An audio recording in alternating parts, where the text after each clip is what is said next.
والصافات صفا، اور قسم ہے صف باندھنے والے فرشتوں کی. صفن صف باندھنا، یہ صفن برائے تاکید. ان فرشتوں کی قسم جو صف باندھنے والے ہیں.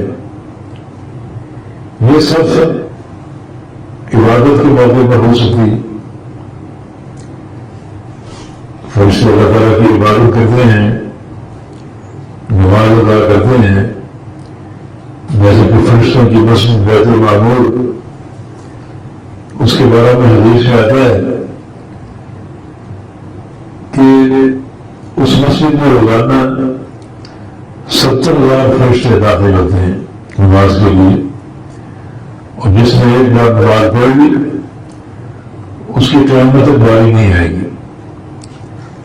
تو اس سے یہ بھی ثابت ہوتا ہے کہ ملائکہ کی تعداد کتنی ہے جن کا احصار شمار نہ بیان ہو اور نہ ہمارے لیے ممکن ہے. تو یہاں اس آیت کریمہ میں ان کی جس عمل کی تعریف اور توصیف ہے وہ ان کی صف باندھنا، عبادت کے لیے، نماز کے لیے صف باندھنا، جس سے صف بندی کی اہمیت واضح ہوتی ہے. علامہ ابن کثیر رحمہ اللہ اپنی تفسیر میں صحیح مسلم کے حوالے سے 2 حدیثیں نقل فرمائی ہیں جن میں فرشتوں کی صف بندی کا ذکر ہے.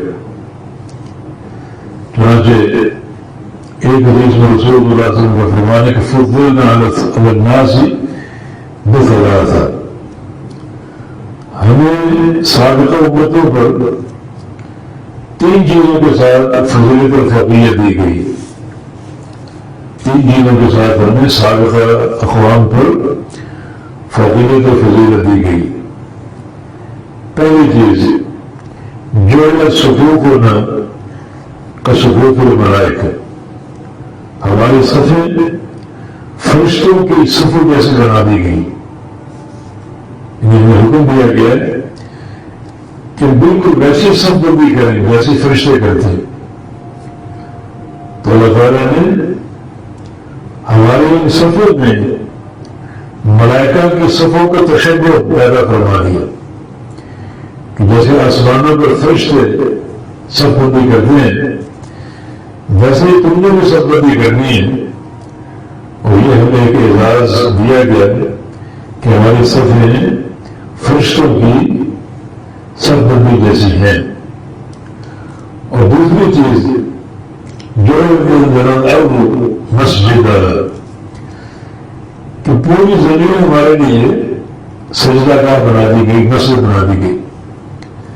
جہاں بھی ہمیں نماز کا وقت آ جائے، سفر و حضر، ہم وہاں نماز پڑھ سکتے ہیں اور پوری زمین ہمارے لیے پاک ہے اور مسجد ہے. سابقہ اقوام کی یہ بات نہیں تھی. جب نماز کا وقت ہوتا ان کے لیے فرض ہوتا کہ مسجد میں جا کے نماز ادا کریں. ہمارے لیے اللہ نے آسانی پیدا کر دی اور پوری زمین کو سجدہ گاہ بنا دیا.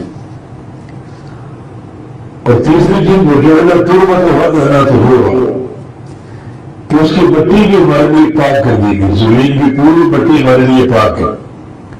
نہ اگر پانی نہ ہو تو اس مٹی سے تیمم کر سکتے ہیں اور تیمم کر کے نماز ادا کر سکتے ہیں. اس لیے مسلم کی حدیث ہے. اور یہاں پہلی جو خوبی ہے اور جو پہلی خاصیت ہے وہ محل شاہد ہے، فرشتوں کی صف بندی. اور اللہ نے ہمیں یہ سعادت دی کہ ہماری صفوں کی فرشتوں کیسی بنا دی.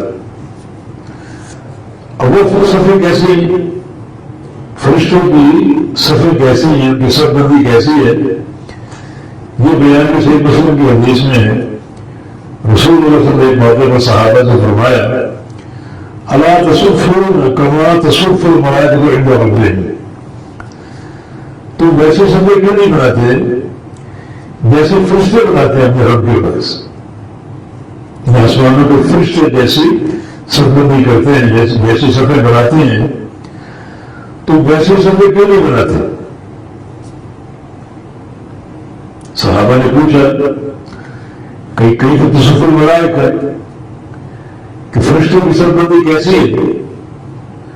تو رسول اللہ صلی اللہ علیہ وسلم نے ارشاد فرمایا یتمون الصفوف المتقدمہ، یہ تراج سوچو کہ وہ اگلی صفوں کو پہلے پورا کرتے ہیں، یہ اس وقت تک دوسری صف شروع نہیں کرتے جب تک پہلی صف پوری ختم نہ ہو جائے، بھر نہ جائے، پھر دوسری صف، پھر تیسری صف، پھر چوتھی صف، اور جب صف میں کھڑے ہوتے ہیں یہ تراج سون سیسا پلائی میں دیوار بن جاتے ہیں، بیچ میں کوئی شگاف نہیں ہوتا، ساتھ جوڑ کے چپک کر کھڑے ہوتے ہیں، یہ ملائکہ کی صف بندی۔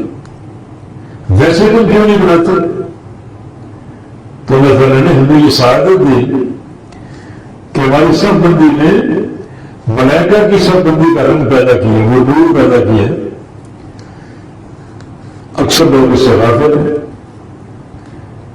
برآمد فیصلہ رکھنا، فاصلہ رکھنا، ساتھ جوڑ کے کھڑا نہ ہونا، کندھے سے کندھا اور پاؤں سے پاؤں نہ ملانا، اسے باقاعدہ ایک قانون کے طور پر لوگوں نے لے لیا، اتنا فاصلہ ہونا چاہیے، جبکہ یہ ملائکہ کی صف بندی کے خلاف ہے، نبی اسلام کے انفرادی کے خلاف ہے۔